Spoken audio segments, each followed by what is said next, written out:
Hello guys, welcome to today's Topic TV. Ingat-ingat po tayo ulit mga kababayan dahil muli na namang umiikot at nambibiktima itong scammer na ito sa kanyang palit pera modus. Halos sunod-sunod ang mga tindahang kanyang sinubukang biktimahin sa loob ng isang araw. As usual, ang kanyang gimmick, chichikahin ang tindera na animoy vibes na vibes sila. Syempre para mapalagay ang loob at di pagdudahan.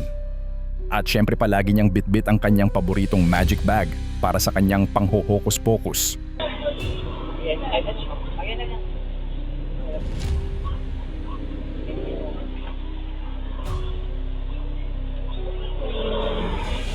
Sa labas naman ng tindahan ay makikita naman ang kanyang kasabwat na driver sa kanyang getaway motorsiklo. Wow, magkano naman kaya ang kanyang porsyento para sa kanyang serbisyo? At habang susuklian naman ito ng tindera, ay bigla naman itong mag-aabot ng 2,500 para naman daw magpabuo ng 1,000. Subalit pagkabigay sa kanya ng 1,000 piso ay agad niya itong pinalitan ng 100.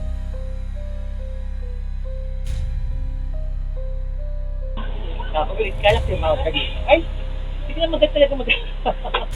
Mawala ko na pang-reban ko talaga. Ninabihan mo lang. Subalit naging alisto ang kilos ng tindera dahil agad niyang kinuha ang kanyang cellphone para i-review ito. Kaya nang makita ng scammer na rene-review na ng tindera ang CCTV ay biglang nagpalusot na lang ito na papabarya lang daw siya sa 100. Abay kagaling naman. Papagiya ko, Che. Ang alin. Nasa akin yung pera ko kasi kung wala, huwag na lang papagiya ko sa bangko. Naiintindihan mo ba? Nasa akin na ngayon 1,000, papagiya nga ako ng 100. Kung wala, huwag na lang. Kasi magsasarado na ako ng pardon. Naiintindihan mo? O, kaya papagiya ko 250 lang din. Ang alin. Kaya ka papagiya ka lang kami, nagpatang-tatangan ka. Huwag ka lang. Tanga mo ka lang. Robert, ka lang! Hindi ka kayo! Alam mo, makakalusay ka pa sa kagal eh. Nako!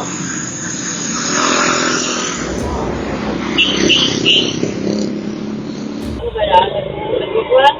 Oo! May bunta na siya 1,000, binigay niya 100. Wala na? Nagparabuo siya. Ngayon, binigyan ko siya ng 1,000. Bigla niya binusa yung 1,000, tapos binigay 100. Sabi niya 1,000. Buti na lang talaga ay alisto ang tindera at hindi agad nagpasindak sa modus ng scammer. Samantala dito naman sa isang laundry shop sa Cavite, muli itong sumubok at nagpabuo ng pera sa staff. At para nga mapalagay ang loob ng kausap at di siya pagdudahan ay dinadaldal niya ito ng dinadaldal. O, isa ka na kasi dito mukha kang malungkot na hindi ko maintindihan. Tapos lang. Ay, ganun ba yun? Seryoso ka kasi. Sa tumaktik ko lang mag-isa, kaya ayaw ko lang galit ka. Ay, hindi naman galit madal. Oo, kung hindi kita singit mo talaga, kaya dami pa ako sa kalungkutan mo naman. Dapat talang may jowa ka naman dito. Ikaw ba, puti? Ha? Ikaw ba, te? Ikaw ba yan? Ha? Matagal na kayo ng jowa mo, te. Te. Ha? Hindi ka naman silosa. Subalit sinabi ng tindera sa kanya na may 1,000 siya na inabot sa kanya at hindi yun 100. Hindi, 1,000 ako. Ano nga gagawin yata asan niya? Pabuuhan madam, ano ba kuko? May 1,000 ako. Oo, nasa lang nga. Ano to? Ikaw. Makakaloki. 1,000 ko yung inabot ko eh. Kaya nga. Ipapaano ko ng paano ko. Subalit nanindigan ang staff na 1,000 talaga yung ibinigay niya. Kaya ang scammer ay biglang tumiklop at sinabing nasa kanya na daw ang 1,000 at papapalit lang daw siya sa 100 ibinigay niya. Nasa akin na nga ate. Yung 1K? Oo, yung natin lang inaantay ko. Ano ba? 100. Pabariya din ng 100. Ano ba?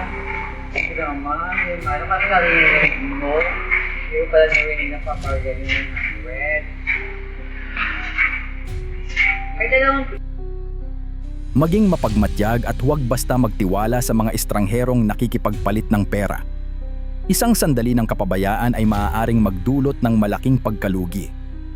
Kung nakita mong kapaki-pakinabang ang videong ito, i-share ito upang mas marami ang mabigyan ng babala.